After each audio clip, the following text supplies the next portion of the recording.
let's get into it here as we recognize the blue Protoss player playing for Berlin International Gaming. This is Showtime.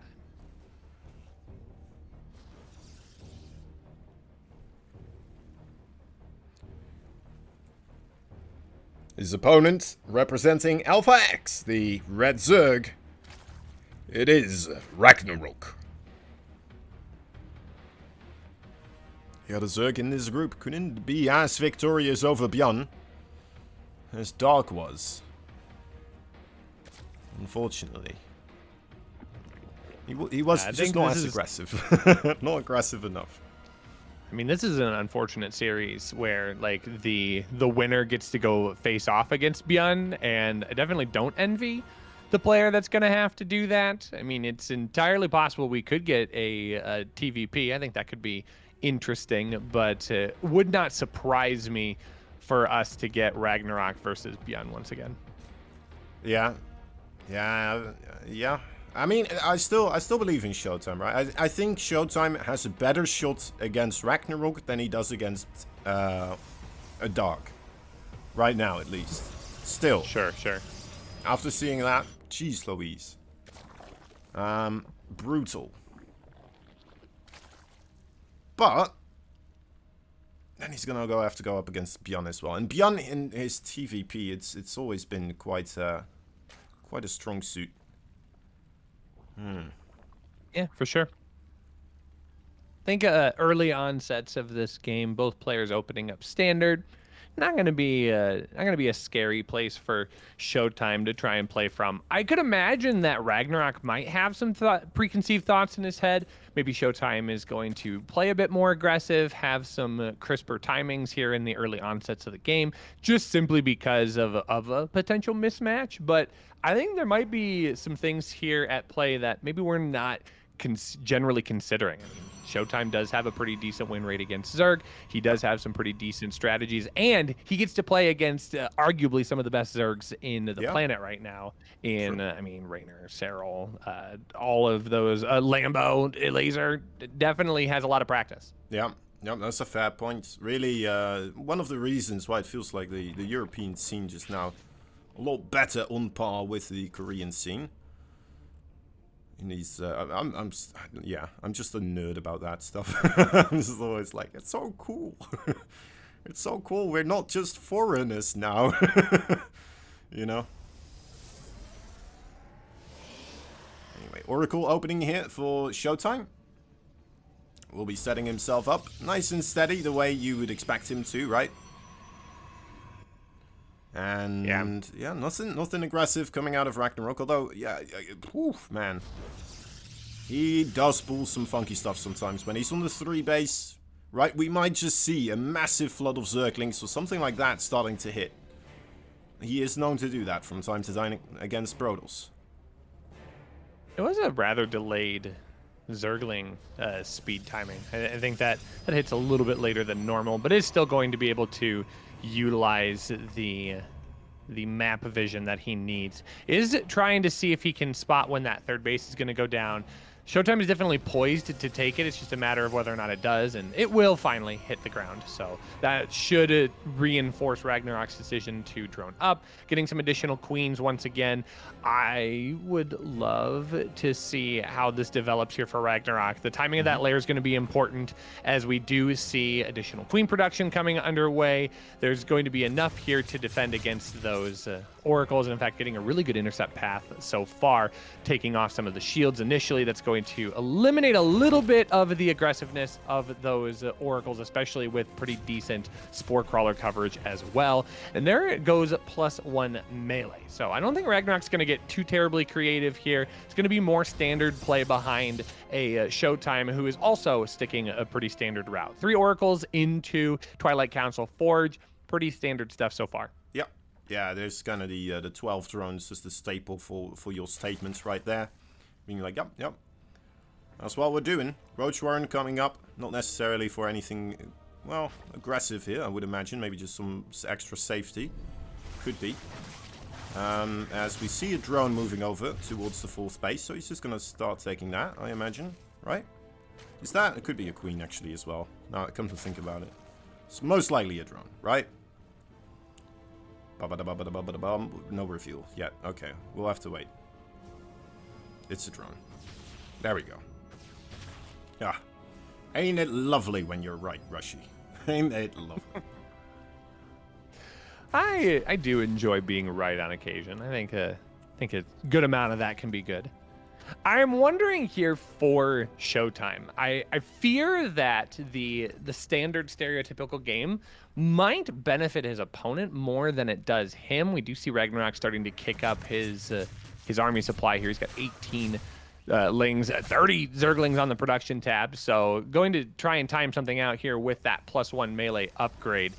I think this could be a very telling moment here for Showtime. Doesn't have a whole lot of resources available for him out at that third base location. He does have 1 shield battery, but that's about it at this point. Yep. It is a lower drone count for Ragnarok, as now it is going to be a major upgrade into his army, and now those oracles have to be brought back home. They do have a decent amount of energy, so they can aid in the defense, but this is now starting to become a growing issue that Showtime is going to have to respond to. It's additional Zerglings on the production tab. Hydra Den is on the way, so this isn't an all-in situation, but definitely heavy pressure. Yeah, the gateways for Showtime are about to finish up, so he's going to be able to deal with it a lot more, well, a lot better than he would be before. As there we go, right? His production is now up. He might still have to cancel this base right here. Stalker's not going to be enough. A little bit surprised he goes for the fight here straight up this much. He will lose a couple of Stalkers now because of that. But there are the oracles again, ready to kind of safeguard. But still, that's a lot of Stalkers. He keeps the Nexus alive, however, so might be able to make up for that. Nexus actually did get canceled. It did get canceled? Oh, right, okay. Yeah, oh, Nexus got canceled, but immediately threw it back. Yeah, nice. Okay. Alright, so, you know, I feel pretty confident about Showtime's position here so far, right? Looking healthy on the probe count overall. His army supplies there, yeah. As long as he can keep that going. I mean, the units lost tab does show a very efficient tale for Showtime, who has managed to play very defensively so far, but at some point he's going to have to turn that defense into offense. Starting to get bolstered ground forces is good. His charge is about halfway done. He is working on Psystorm and +2 on the way as well. But it's going to have to, again, translate into something a bit more aggressive. At some point, Showtime's going to have to move out onto the map and take the wall over to the other side, where Ragnarok is going to have to deal with it. Right, yeah. Like that, he's keeping tabs on everything here. Storm is about to complete, and that's going to help out tremendously against this army composition. Circlings and Hydras. Squishy little boys when those storms drop down. I've lost plenty of 200 supply armies that way. Ragnarok going to be a little bit better with the control, most likely. Ooh, losing one of those oracles for little exchange is not a great way for Showtime to begin this. Good stasis traps though to try and mitigate some of the pushing force here, but only going to grab a few units. Dropper Lords into the main base though. This is going to be a nice piece of damage. It will get scouted, but can Showtime respond in enough time here? I think more of those oracles are actually going to get picked off. Those are completely out of the equation here. So now it is going to have to be a multi-tiered defense here for Showtime. He's going to have to use some defensive warpins back in his main base to try and cover things at home. But right now, it's going to be Archons being overwhelmed right now. Shield battery overcharge being popped to try and keep some of those units alive. But that is a lot of Ragnarok showing up at the fourth base and a lot being dealt with in the main. And that was such a nice defense from Showtime. That was really well done. He's lost like 3 probes or something. And, well, maybe some oracles here or there, but he split up his army tremendously well, kept storms wherever he needed, and managed to hit those storms as well. Had those Archons in a wonderful position, absorbing almost all the Banelings. And he's just kicking still, man. He's got an okay base count. Ragnarok not at a terrifying amount, right? He hasn't gobbled up the entire side of his map, though. However, that is starting to occur a little bit here, it would appear. Yeah, good blink forward. Going to grab that Overlord. That had a few valuable units inside of it. But yeah, I think you're absolutely right. Showtime mitigated a lot of the damage at his fourth base just by limiting the amount of worker damage that happened there. And I think it was only just a couple, like you said, which is a great position for him to be in, but once again, not able to quite move across the map the way he needs to. RAGNAROK has incredible map positioning right now, able to continue gaining that control. These Zealots not going to be able to surprise on the right-hand side. They do get overwhelmed, but now Showtime does have an opportunity here to warp into the main. This is going to yield a little bit stronger of a result here, as those workers are going to become very vulnerable. Queens do get pulled up into the main to help deal with this, but a decent amount of damage so far. We're 8 workers and counting. Yeah, pulls all of that away, and the Waprism is still there, an everlasting threat. May even wants to see Ragnarok just throw down a Spire, right, just to get rid of that, or get himself up to Vipers, perhaps, would be a more efficient way of dealing with it. Vipers overall could be a tremendous addition here, right? Just harpooning an Archon one at a time into your Hydras, and then from a distance. Just gotta be careful of those feedbacks, of course, from the High Templar. Showtime quite on point with those units so far. Another attempt. Really, all of those Banelings into Archons, yep. Kozan. I mean, that is exactly what Showtime needs here. He's in a really good position right now. The supply slowly swinging into his favor here, 173 to 160. Ooh. As long as he's able to continue holding on here, great storms onto those Hydras as they wiggle their way in, and Showtime gets a quick lead in the series. He's up 1-0. Wow, okay. Moving on into game number 2 quite quickly there. A man with 1 point so far. One more will have him advance to the match against Björn. Will he make it happen? Showtime.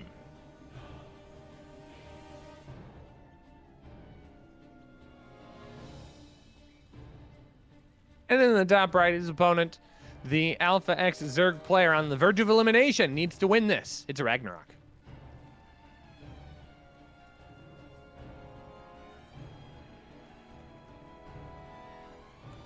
Is that a musical thing that's behind him? You might know this, Rushi. It's like one of those. It looks like something you might put your textbook for the musical. So I thought that too. Yeah? I think it's like a smartphone holder. Smartphone holder? Oh, okay. Yeah. Because I was looking at that as well. I was like, wait a minute, what am I seeing here? It just looks like an arm that you would use for, like, say my microphone for my setup here. And on the end of it, it just has a smartphone. Why would you hold your smartphone when you could have a machine do it for you? I mean, this is big brain stuff here. That's nice. You're right. You're right. It's all about efficiency with these StarCraft plays. It's true. It's true. He could either use one of his hands to hold a smartphone, or he could get the machine so that way he can continue practicing his his micro while he's looking at whatever social media he might be looking at. Exactly. Oh, that's nice. Hatch first. Okay, yeah, looks like all right. Cybercore there. After the Nexus, maybe? I think so. Alright, well, that's all I have to say about this match so far. How's life, Rushi? How's life treating you? You're quite busy nowadays, aren't you? It's been a while since we got to cast, so... It has, it has. Teaching life, it's busy. Yep. Busy is the best way to describe it. So, I was telling you earlier, this is like one of my first day offs in like the last 2-3 months, and I decided to get up earlier than normal to cast StarCraft 2 with you. So if that is an indicator how much I enjoy casting with you, Kozan. Yeah, that's nice, man. That's nice. I would have struggled saying yes to that for sure. Yep. Because how early would you have to wake up for like a school's day's work then?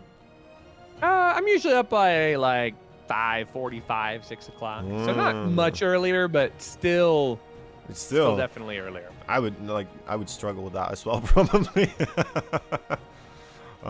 These gamers too, man. This is like such an opposite life of these gamers you're having. You know? Yeah, it's true. I mean, you got the Korean players playing in this event that are playing super late into the night. I mean, I'm definitely like an early bird, so this not a problem for me. But if I had to like stay up and play competitive StarCraft until like 1, 2 o'clock in the morning, couldn't be me. Yeah. Yeah. So I'll take this any day. All right, all right. Well, that's nice, man. At least, you know, I get something out of it too, right? I get to cast with you again. It's always a lot of fun, so it's nice. All right. Showtime with oracles once again, right? What we expect him to do, the standard way forwards into a safe mid to late game. Zerglings are gonna try a little bit of aggression, but the adepts seemingly, you know, they should be able to deal with that. With the oracle there, in particular, even more so. I think the Oracle is actually what anchors that push into place, because if those Lings start to go in and they get a decent surround, it's going to take a little bit of time for them to retreat, which means Oracle can power up, and that gets a decent amount of damage. And I don't think Ragnarok wants to just throw away Lings. I mean, they're not an expensive unit, especially at this point in the game, but he needs to keep that pressure up on his opponent. Showtime should not just be allowed to roam the map freely, and those Zerglings help hold him back, even if just by principle. Yep. Yeah, it might just be the entire idea for those Zerglings, because it really doesn't seem like an amount that you're gonna try to force a cancel on that third base, right? So, yeah, gets into the main. All right, a little look around, and he sees that. Well, surprise, surprise, Showtime's doing the the standard kind of stuff. That's why I Council on the way with the Forge. I'm assuming we're just gonna get Blink out of that. Yeah, that wouldn't surprise me. I mean, it worked well in game number 1. No reason for Showtime to deviate here in game 2 if he doesn't have to. Now, something that is nice for Ragnarok that he does get a little bit of a read on is the ability to see only 2 oracles flying through these bases. So that is a little bit less damage, but you just pointed out a very important deviation here. It is going to be charge. So I wouldn't be surprised to see a whole bunch of gateways go down here in just a couple of moments, as Showtime is working on getting his probe count up at that third base location. Currently at 56 and climbing, but in a few moments I wouldn't be surprised to see a bunch of those warp gates go down. This could be a really, really strong map for just a ton of +1 charge slots. Yeah, no, I like this. I like this for Showtime. This could really catch Ragnarok off guard. It's just not something you expect from Showtime, right? Just suddenly one of these surprise tactics of the Protoss. Kind of banking it here on a gambit, but one that could definitely start to pay off. Do we have a... We have the Roach Warren? I don't think we have a Baneling Nest anywhere. Baneling's incredibly efficient, of course, against Zealots, but may have a bit of force fielding action there with the Zealots. Oh, okay, that's a nice little surround here for Ragnarok. And Ragnarok needs to start recognizing what's happening here. He should start seeing that unit composition and start making some general thoughts here. He is getting a Dropper Lord right now, and I imagine that it is going to be for some additional units to get dropped into that main base. But seeing the lack of a 4th base on the way right now should be very telling. But Ragnarok's kind of all in on this Roach push here. He's getting additional Zerglings. Yeah, I think he's decided his time to strike is right now. Okay. I can see kind of where Showtime is going with this. With the Templar archives there as well. Maybe he was doing this the last game also, by the way, because I remember thinking, like, do these Stalkers have Blink? Yes or no? I'm not sure. But yeah, I mean, you could just go into Zealot charge slot, right? If your opponent likes to go for the Zergling Baneling, which a lot of Zergs do right now, then just getting yourself into those Archons as quickly as possible, and the Zealots there to supplement, right? Yeah, it does feel quite safe here. I mean, the 4th base is going to be moving in this direction. I'll be curious to see if it actually gets plopped down. Ooh, pretty decent stasis trap, grabs a few of those units, but that's going to be some pressure that can be a little bit on the smaller side here for Ragnarok. Showtime is... I mean, he's being really patient here. He's going to grab some Phoenix here. I think this is a nice choice, recognizing the fact that Mutas are going to be on the field. 13 on the way right now. This is a great moment for Ragnarok to get that air superiority in check. And I think he's just going to try and push in and overwhelm. This has been a very, very small investment of army here for SHOWTIME, for somebody who has taken the opportunity to make sure that he could swell at any moment. He's been very patient in doing so. Yeah, exactly, right? It did kind of feel like his build was set up to potentially go for a push at almost any point. But since he's gotten that 4th place in particular, now he's just kind of flushing out the rest of his army. Only 3 Archons might have a difficult time, but he has those 3 Phoenix there as well, in case Mutalisks show up. That's pretty cool, actually, that he just made those 3 Phoenix. He hasn't really done much with them. They're just there, like, are you gonna go Phoenix or Mutalisk at any point? Well, we're ready. Oh, you gotta be careful, though, because it's not quite enough to be able to deal with this overwhelming force. These could just easily jump on top and trade out a couple of mutas for that complete air superiority once again. But now we are starting to see those Zealot Warpins take shape. A decent number of Archons can help supplement this air defense as well, but I think SHOWTIME's in a position where, yeah, he can just kind of move this army forward. He's got decent protection back at home, and this ground force is just scary enough that Ragnarok is going to have to bring those Mutalisks back to help deal with this, but I'm not sure exactly where he's going to try and engage from. There are a couple of Banelings here waddling in. They don't have speed, so the positioning is going to be a little bit more challenging, but now the Mutas are going to be able to find an engagement angle away from a majority of those Archons and allow those ground units to work away at those natural anti-air defenders. But look at the splash damage on that one Archon, dealing so much to those Mutalisk flocks. SHOWTIME is poised to strike here. I think he wants to clear this out 2-0. Yeah, that one warp in coming in extra right there. If that warp prison wasn't there, perhaps something could have been done here for Ragnarok to save this base, but nothing's gonna happen. He really committed hard on this base as well, trying to defend it, so it's quite likely that he's just gonna have to tap out and lose 2-0 against SHOWTIME here as well. And there it is. SHOWTIME moves on to Bjorn. Very, very well played by SHOWTIME. He takes that victorious sip. He came prepared to this losers match and now finds himself in a TVP against Bjorn. No easy feat for him to try and overcome, but definitely a big accomplishment in this group. Yeah,